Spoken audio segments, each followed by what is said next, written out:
Salam alaikum, Rachidé, toujours dans un effort de compréhension. Si t'aimes pas, va se coller, hein. Tu connais mon slogan. Alors, cette histoire de Khidir, je voulais évoquer ça. Je ne te tiens pas la vérité, mais j'ai envie de faire un effort et tu vas pas m'en empêcher en fait. Un effort de compréhension. Ok. Alors, on sait que dans le Coran, Allah nous apprend que Moïse fait la rencontre de cet homme. Ok. On sait aussi que visiblement Khidir il est là pour lui apprendre certaines choses. De ce que j'ai compris, Moussa pensait tout savoir, tout connaître, mais en réalité Dieu l'arrête dans son élan. Il lui présente un homme et vous connaissez l'histoire, tu ne seras pas patient, nanana. Voilà. C'est pas sur ça que je veux aller. Moi je veux aller sur ça, sur ce qui va suivre.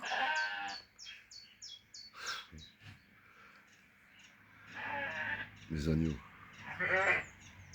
Maintenant c'est la maman qui crie. Waouh. Parce qu'ils m'ont entendu en fait. Ils ont mangé, rassurez-vous. Ils ont à boire, rassurez-vous. Mais voilà. Euh, donc là, Dieu nous fait comprendre que il peut te faire savoir des choses à travers des autres. Donc déjà, il y a une chose que moi je relève, c'est qu'on a tout à apprendre des autres, les uns et les autres.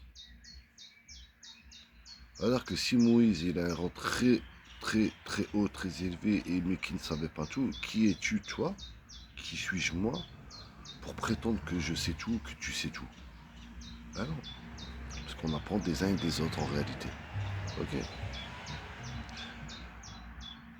Peu importe de quoi on parle, hein, on apprend des uns et des autres. Donc déjà, il faut redescendre au niveau de l'ego, il faut redescendre d'un étage. Tu vois, moi, si un petit de 5 ans, il m'enseigne une chose, je serais plutôt émerveillé que je ne m'enfoirerais pas d'orgueil. Et remarque que dans l'histoire de Moïse et Khidir, Moïse, il s'enfle pas d'orgueil. Hein. Déjà, c'est une leçon. Si quelqu'un t'apprend une chose, ne t'enfle pas d'orgueil, tu vois. Ok. Ça, c'est aussi une chose à relever, tu vois. Mais Khidir, oui, c'est vrai, on ne sait pas qui il est, on ne sait pas d'où il sort. Mais c'est pas ça qu'il faut percer comme mystère. C'est plutôt ce qu'il faut comprendre, hein, c'est qu'on a tout à apprendre des uns et des autres. Et qu'il ne faut pas s'enfler d'orgueil lorsqu'on t'apprend une chose. D'accord? Même si toi, tu es au rang très élevé, genre au rang des prophètes, ben oui, quelqu'un qui n'est pas prophète, il peut t'apprendre des choses. Parce qu'Allah, il donne la science à qui il veut. Il le dit plusieurs fois dans le Coran, il me semble. D'accord? Donc peut-être cette chose, cette histoire-là, elle s'adresse peut-être aux savants, ceux qui prétendent tout savoir mieux que les autres.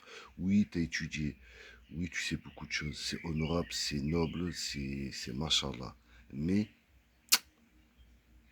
rien ne dit que tu sais tout et que, surtout ce qui concerne le raib, tu vois, les choses invisibles, le côté invisible, le côté mystique un peu, tu vois. C'est-à-dire les intuitions, peut-être que tu ne connais pas ces choses-là, tu vois. Or, quelqu'un il va venir, il aura une intuition plus élevée, plus forte que toi, et il va t'enseigner des choses. Donc ouais, moi je pense que cette histoire-là, elle s'adresse à des savants, à des gens qui sont très élevés, tu vois. Les scientifiques, les savants, tu vois. Même les gens qui sont dans l'administration et tout, qui dirigent un peu le monde, les pays, tout ça. Peut-être une simple